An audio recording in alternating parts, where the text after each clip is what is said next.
It's 1983, in a small town called Nashabad, in central Iran. A man is digging a sewage ditch in the basement of his own house, an ordinary chore, the kind of thing done without a second thought. His shovel breaks through into empty space. Not rock. Not soil. Air. He widens the hole. Then he lowers himself down into it. And instead of hitting the bottom of a simple pit, his feet find a passage, a corridor, carved by hand, leading deeper into darkness, branching into more corridors, then rooms. Then staircases descending even further below. What that man had accidentally broken into wasn't a basement.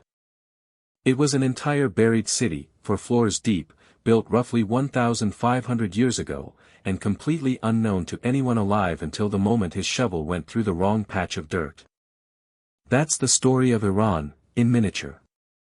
A country most Western documentaries reduce to headlines and politics is, underneath the surface, sometimes quite literally underneath the surface, one of the richest, strangest, least explored archaeological landscapes on Earth. Today, we're not counting down a list. We're taking a journey, west to east, through 7 places where Iran's ancient past still refuses to fully explain itself.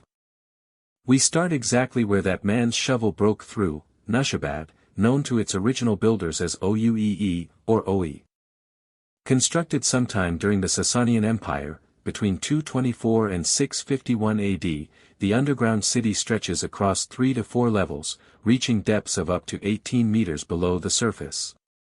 Connected by a genuinely labyrinthine network of tunnels, chambers, air ducts, wells, and even sanitation channels. Entrances were deliberately built low, roughly 170 to 180 centimeters high, barely taller than an average adult, a design choice researchers believe was intentional. Forcing anyone entering to duck and slow down, giving defenders inside a critical advantage against armed intruders. Several passages reportedly incorporated deliberate booby traps as well, engineered specifically to disorient or injure attackers pursuing residents into the tunnels below. The purpose wasn't ceremonial. It was survival. This region endured repeated waves of invasion over the centuries, first during the Sasanian era itself. Later reportedly serving as a refuge again during the brutal Mongol invasions of Persia in the 13th century. When danger approached, entire communities, specifically women, children, and the elderly, according to local tradition, would descend into the tunnels and effectively vanish underground until the threat passed. The city's ordinary above-ground name, Nashabad, means City of Cold. Tasty water, tied to a local legend about a Sasanian king discovering a refreshing spring here and ordering a settlement built around it. But it's the hidden city below that name, quietly serving generation after generation of Persians as an escape hatch from history's worst violence, that makes this site genuinely remarkable. And here's the detail that should genuinely unsettle you: archaeologists still believe large sections of Oe's full extent remain unmapped and unexcavated beneath the modern town today. Meaning the man with the shovel in 1983 may have only found a fraction of what's actually down there. Walking through the excavated portions today, tour guides point out details that make the original engineering genuinely impressive on closer inspection. Ventilation shafts positioned to draw cool air continuously through the tunnel network. Functioning almost like a passive air conditioning system in a region that regularly experiences brutal summer heat above ground. Individual chambers connect through vertical shafts between levels, and the whole structure was gradually expanded and interconnected over centuries. Meaning what began as isolated emergency hideouts beneath individual homes eventually merged into a single, coordinated underground settlement. Local records suggest parts of the tunnel network remained in occasional use as late as the Qajar era, stretching into the early 20th century. Which means this wasn't simply a one-time wartime relic, it was a piece of functioning civil infrastructure that Persian communities maintained and relied upon, off and on, for well over 1,000 years. Traveling east, toward the desert cities of Yazd and Kerman, a different, far stranger kind of structure rises from otherwise flat, empty desert terrain, tall, circular stone towers with open, exposed platforms at their summit, deliberately built with no roof at all. These are dogma, known in English as towers of silence, constructed by practitioners of Zoroastrianism, one of the world's oldest continuously practiced religions. With roots in ancient Persia stretching back well over 2,500 years. Zoroastrian tradition holds earth, fire, and water as sacred elements that must never be contaminated by the impurity of a decaying human corpse. Burial and cremation were therefore both considered religiously forbidden. The solution these towers represent is genuinely startling to modern sensibilities. The deceased were carried to the top of the tower and deliberately left exposed on the open platform, allowing vultures and other scavenging birds to consume the remains entirely, a practice known as excarnation, or sky burial. What makes this practice more than simple historical curiosity is how directly practical, almost clinically efficient, its underlying logic actually was. In an arid desert climate where digging graves was difficult and firewood for cremation was scarce, exposure to scavenging birds provided a remarkably fast, effective method of returning a body to nature without physically touching the sacred earth, fire, or water the religion held sacred. The remaining bones, picked clean within days, were later collected and placed into a central pit at the tower's core. Iran's largest Zoroastrian community, centered in Yazd, formally discontinued the practice in the 1970s. Partly due to changing government regulations and partly due to urban expansion encroaching on the tower's previously isolated desert locations, but the structures themselves still stand today. Silent and empty, drawing visitors who often describe an atmosphere at the site that feels genuinely, tangibly different from anywhere else in the country. Modern Iranian Zoroastrians, a small but continuously surviving community tracing their religious lineage back well over 2 millennia, now generally practice burial in specially designed cemeteries lined with concrete or stone specifically to prevent any direct contact between the body and the sacred earth. A compromise between ancient religious law and modern public health regulation. Visiting the Twin Towers of Silence just outside Yazd today, tourists climb a well-worn stone path to the base of each structure, and many report a peculiar, difficult to articulate stillness at the site, whether attributable to the desolate desert setting, the weight of the tower's history, or simple suggestion shaped by knowing what once happened there. Remains, appropriately enough for this list, a matter of personal interpretation rather than scientific measurement. Further southeast, near the border with Pakistan and Afghanistan, in one of the most remote corners of Iran, sits Shahr-i Sokhta, the Burnt City, a Bronze Age settlement that has been quietly producing some of the most startling, world's oldest, archaeological titles anywhere on the planet since. Excavations began there in earnest in 1997. In 2006, archaeologists excavating the site's ancient cemetery uncovered the skeleton of a woman, unusually tall for her era at roughly 6 feet, dated to between 2900 and 2800 BC.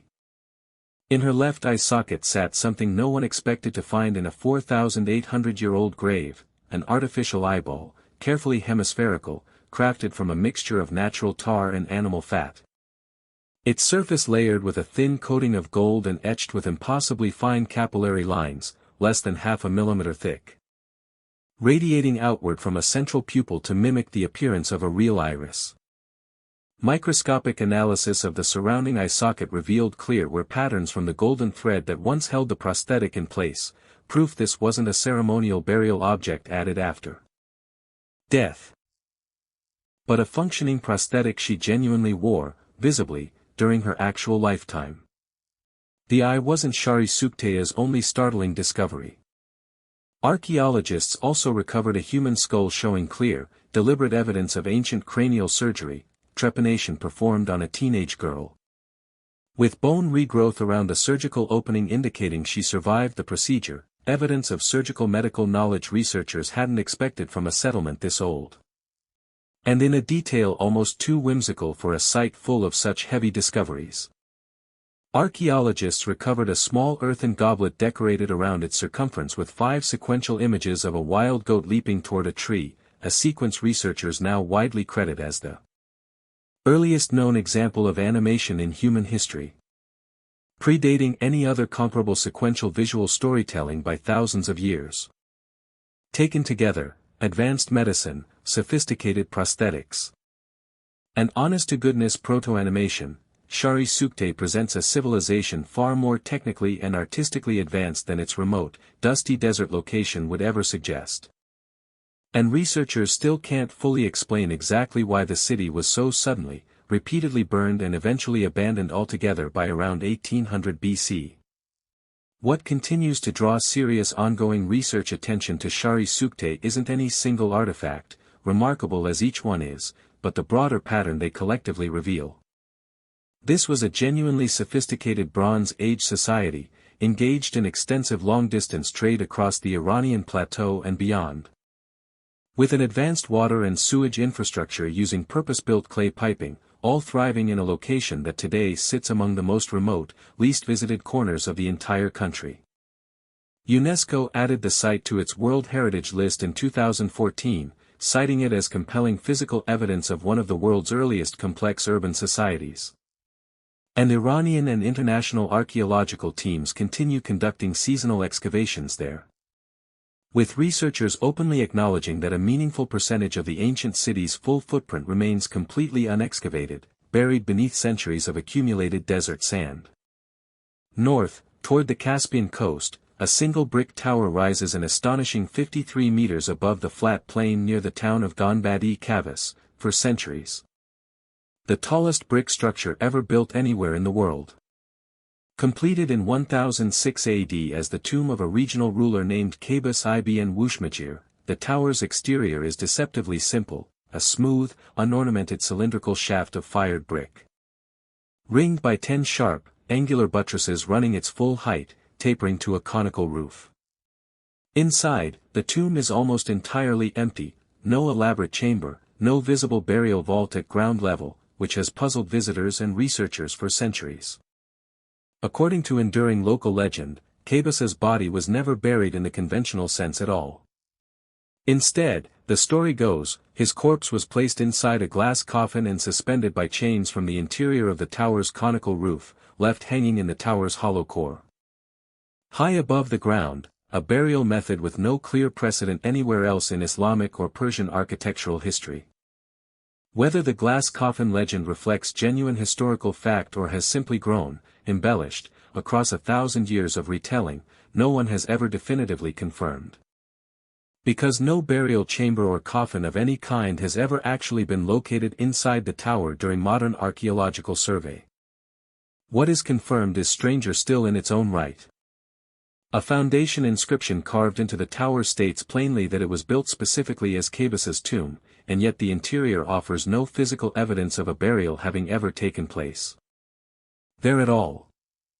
UNESCO, which designated the tower a World Heritage Site in 2012, describes it as an outstanding, singular achievement of Islamic architecture and engineering, a monument built, according to its own foundation stone, for one specific purpose, that appears, according to every archaeological survey conducted since, to have never actually fulfilled it.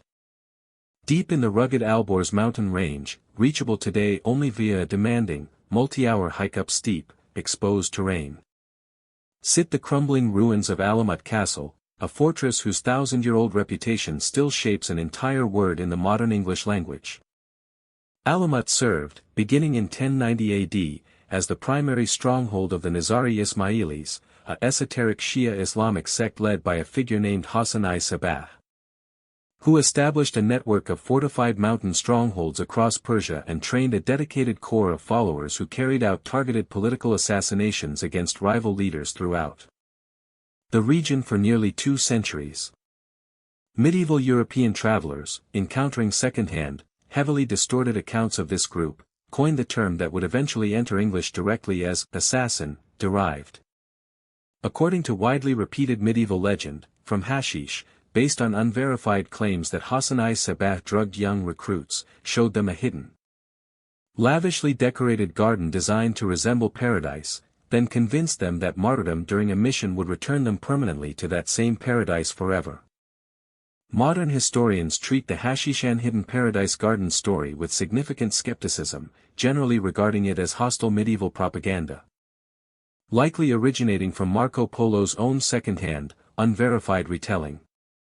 Rather than documented historical fact, no physical evidence of any such garden has ever been located at Alamut or any related Nizari fortress. What is not in dispute is the fortress's genuinely formidable defensive engineering, and the fact that it withstood repeated sieges for nearly 200 years. Falling only in 1256 to the overwhelming, empire-scale force of the invading Mongols under Hulagu Khan. Alamut's ruins today remain only partially excavated, and Iranian archaeologists continue actively surveying the site's extensive water cisterns, defensive walls, and internal chambers, meaning the true, undistorted internal history of one of history's most famously misunderstood strongholds is, in a real sense, still being separated from 8 centuries of legend as we speak. Beyond the legend itself, the sheer strategic sophistication of Alamut and its network of sister fortresses scattered across the Alborz and Zagros mountain ranges represents a genuinely impressive medieval military achievement in its own right. The Nizari state built and maintained dozens of these mountain strongholds, connected by careful supply lines and defensible mountain passes, allowing a relatively small, ideologically dedicated population to hold out against vastly larger conventional armies, including the Seljuk Empire, for generations. Archaeologists studying the site's water management systems have found remarkably sophisticated rock-cut cisterns capable of sustaining a defending garrison through extended sieges. Engineering choices that speak to a level of long-term strategic planning rarely credited to the Nizaris in the more sensationalized medieval European accounts that shaped their reputation for centuries afterward. Turning south into Iran's central plateau, the journey ends somewhere science has confirmed as genuinely, measurably extreme, the Lut Desert, and its otherworldly formations known as the Calots.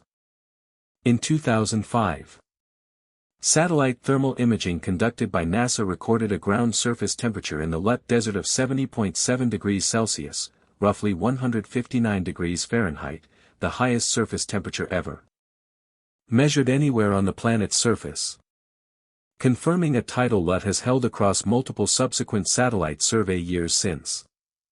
Sprawling across the desert's central Shah region are the Calots, or Yardangs, enormous, wind-carved ridges of compacted clay and sand rising up to 75 meters high. Sculpted entirely by millennia of relentless wind erosion into corridor-like formations that visitors and researchers alike have repeatedly described as resembling the ruins of an ancient abandoned city, despite being entirely, verifiably the product of natural geological processes rather than any human construction whatsoever. The extreme heat isn't simply an environmental curiosity, it renders large sections of the desert's core essentially, permanently uninhabitable by any known complex organism, plant or animal, making the Lut Desert one of extremely few places on Earth's land surface where scientists have documented what amounts to a genuine, sustained absence of macroscopic biological life. That combination, a landscape sculpted into eerie, architecturally suggestive formations by wind alone, sitting at temperatures hostile to life as we understand it. In a country whose ancient civilizations built astonishingly sophisticated cities in every survivable direction around its edges, has made the Lut Desert a genuine subject of ongoing planetary science research. With several research teams studying its extreme conditions specifically as an Earth-based analogue for surface conditions on Mars. Local Persian folklore surrounding the region long predates the modern satellite measurements. Describing the area in terms that translate roughly to the Plain of Death, or the Desert of Doom, language that feels less like exaggeration and more like remarkably accurate centuries-old observation once you understand exactly what NASA's thermal imaging would eventually confirm. Traditional caravan routes crossing Persia historically gave the deepest sections of the Lut a wide berth entirely, and even now. Scientific expeditions into the desert's hottest core require careful logistical planning around timing and equipment specifically to avoid heat exposure that could become genuinely life-threatening. Within hours, UNESCO designated the Lut Desert a World Heritage Site in 2016, citing both its extraordinary wind-sculpted geological formations and its status as one of the most complete, least human-disturbed examples of extreme desert environment anywhere on the planet. A city that vanished underground to survive invasion after invasion, so effectively that part of it stayed lost for over 1,000 years. Towers built specifically so the dead would never touch the ground. A woman buried nearly 5,000 years ago wearing a golden eye more sophisticated than anything else discovered from her era. A tomb built for a king who may have never actually been placed inside it. A mountain fortress whose real history is still being untangled from centuries of propaganda. And a desert hot enough, and empty enough, that scientists study it to understand another planet entirely. Iran doesn't need an outside narrator to make its history strange. The ground has been doing that on its own, quietly, for thousands of years, usually right underneath someone's shovel. If one of these 7 stops genuinely surprised you, tell us which one in the comments below, and if journeys through the parts of history most documentaries skip past are exactly your thing. Hit subscribe, because this is far from the last one we're taking.